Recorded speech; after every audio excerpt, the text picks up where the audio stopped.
So, of course, the big headline for this particular fight is, of course, Leon Edwards and Colby Covington.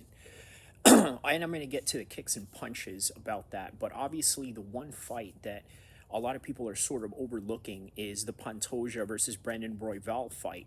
Now, probably because of the fact that, well, Brendan Royval has already lost to Alex Pantoja by submission. And then after that, Royval came back on a horse, won by split decision, got a submission win, and then got a TKO knockout win right after to get this title shot against Pantoja. But with Pantoja, I think the overall story that's being overlooked is, well, his situation that he had going on with his dad, how he mentioned right after he won the title, how, are you proud of me now, because of the fact that they were abandoned primarily because they were poor and that the dad had given up on them. But nonetheless, that's part of the days of our lives story that goes on with MMA. Now let's get to the kicks and punches with Colby Covington and Leon Edwards. So here's a couple of things that I noticed, right? In order for any of these guys to win, they have to implement their game plan straight away. And what that means is that Leon Edwards has to get out of range straight away, fight the game within the distance, and use his length, use his height in order to get the strikes in, especially with the straight shots, the front kicks that sets up the head kick knockouts, or primarily just the body kicks to start it off, which you've seen him capable of doing against Usman in the second fight, mind you. So he has to get in that range straight away, in the striking range, in the kicking, striking range, not necessarily in the boxing range where you can get close and, let's say, throw body hooks and whatnot, the Mexican style as they call it, which is where Colby Covington is really going to shine. Why? Because the minute that he closes the distance on you, he's going to be able to implement his shot takedowns, of which Leon Edwards has to absolutely expend his energy trying to defend them. And again, this is why I say you have to set the tone early on.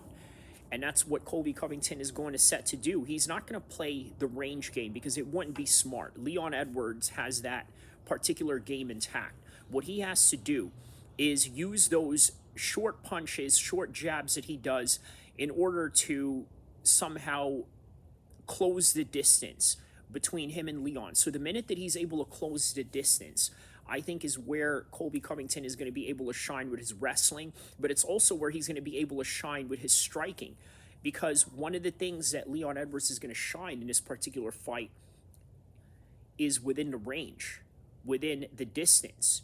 But anywhere closer to where these guys are going to meet their nose together, I think is where Colby Covington is going to shine. And quite frankly, it's going to have to force Leon Edwards to wrestle. Now, that is the question that you have to take a look at in this fight.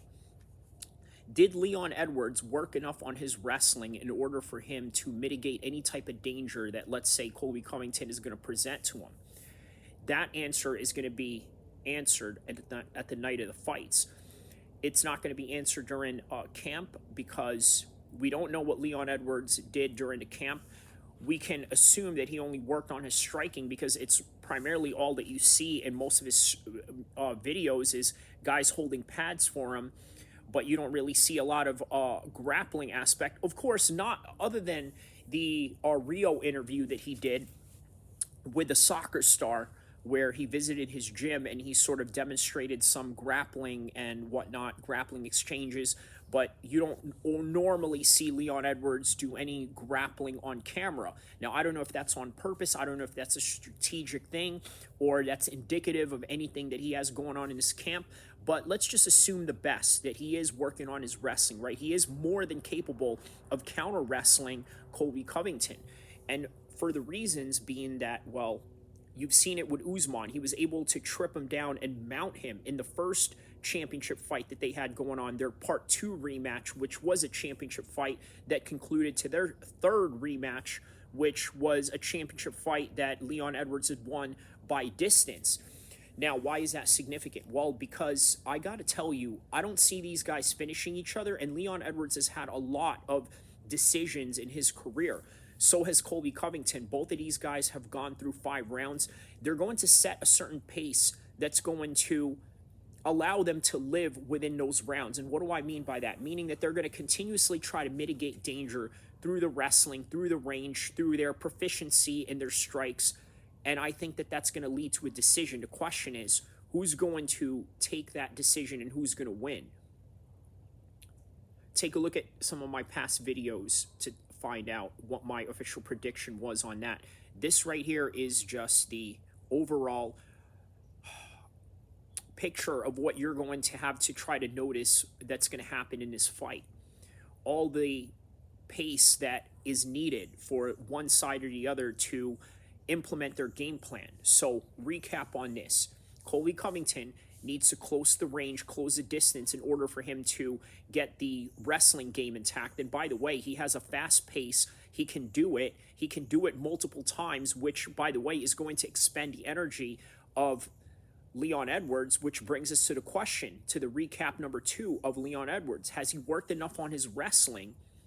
And is he going to be able to have the cardio and the condition to keep up with someone like Colby Covington? And that remains to be a question, because we saw him fade in the Usman fight, where he did win the second time around, where he got that head kick knockout and a historic championship win in his hands. But the conditions were the fact that it was at high elevation in Utah. Now, add to the fact that they're fighting on flat land, which is not high elevation in Las Vegas. You got to think to yourself, is there a factor that's going to play into one way or the other how his cardio is going to perform against somebody who is initially and unarguably a cardio machine in Colby Covington? So those are the questions that you have to answer to this fight. And if you want to find out the predictions that I have for this particular matchup, take a look on the description below, because I'm going to have all the videos that I have that's regarding UFC 296 and its coverage and everything else that I'm going to add during the week. So don't forget to like and subscribe. I'll see you again soon.